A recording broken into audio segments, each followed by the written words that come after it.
thank you for watching my 30-week update. Sorry if I look horrible and if I seem very exhausted. I have gotten no sleep the past 2 days, so you'll have to forgive me.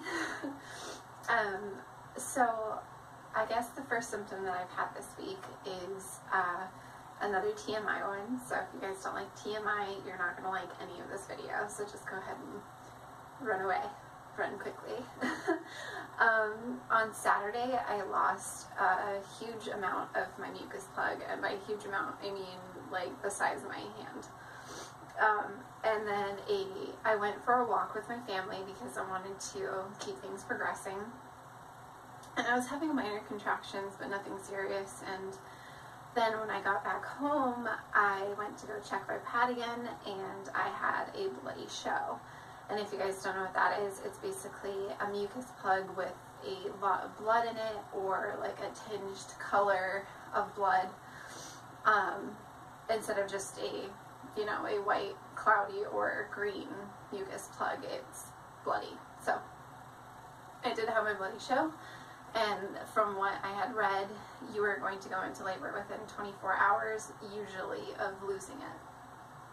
With my first daughter, I did not have a bloody show until I actually gave birth to her, and I barely even noticed it because I was in the hospital.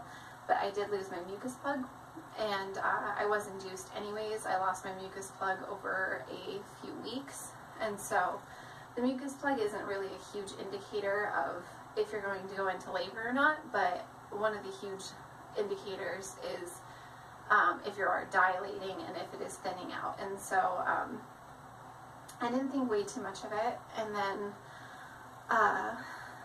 today, well, yesterday, okay, so Saturday is when that happened. I lost it over Saturday and Sunday.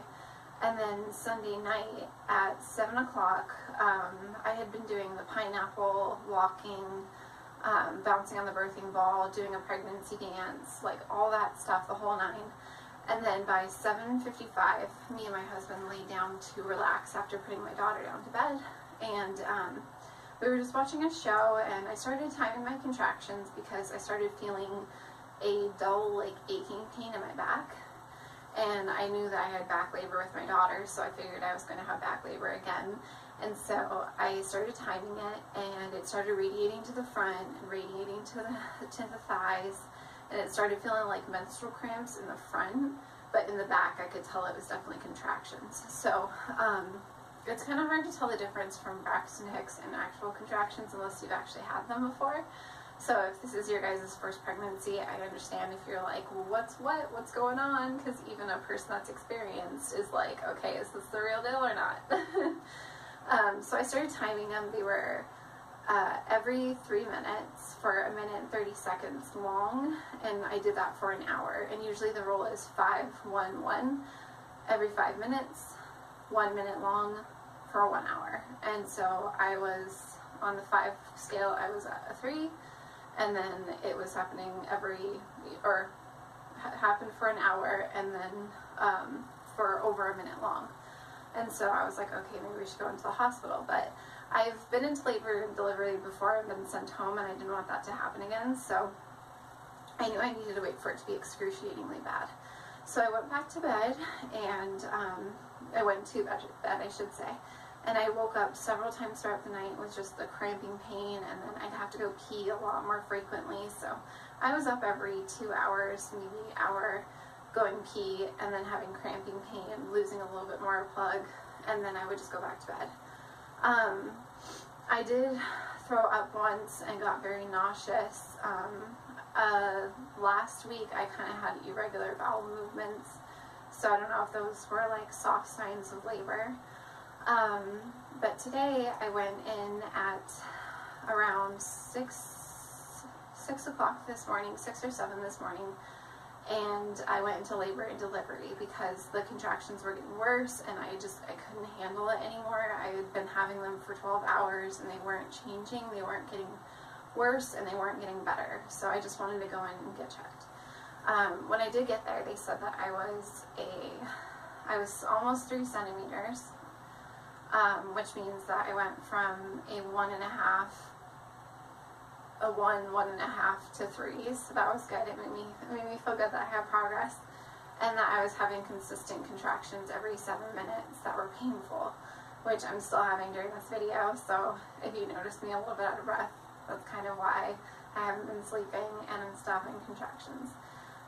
They did say because I am 38 weeks and I'm on my last day, 38 weeks and 6 days, they couldn't induce me. They couldn't help speed things along because tomorrow is my mark for the 39 weeks. So they were like, I'm so sorry, but you can walk around the hospital for an hour, or you can just go home and labor, and if your water breaks, you can come back in, or we can have you, you know, just go home right away and then, you know, take a bath, you know, do some walking, do some relaxing, do whatever you want to try to get baby, you know, to progress forward. So it was kind of disheartening because it's like when you're in so much pain, even though they're 7 minutes apart and you are progressing, but they still have to send you home, you know, or they can't like help you along because you're not 39 weeks yet. And I understand that, you know, baby should be in there as long as she can, but it is hard when you have, you know, another child that's people had to take work off of to go watch and stuff, you know, so it is kind of hard. But I do have a doctor's appointment tomorrow at 3:45, and I'm going to talk to her and we'll see if we can set an induction date if baby girl doesn't decide to come on her own tonight or tomorrow. So yeah, guys, I'm pretty excited, and send wishful baby thinking my way, and hopefully we will have little Elliot running around here pretty soon, and my next update will be my labor and delivery story. But yeah, guys, thank you so much for watching, and hopefully I will not see you guys like this next week.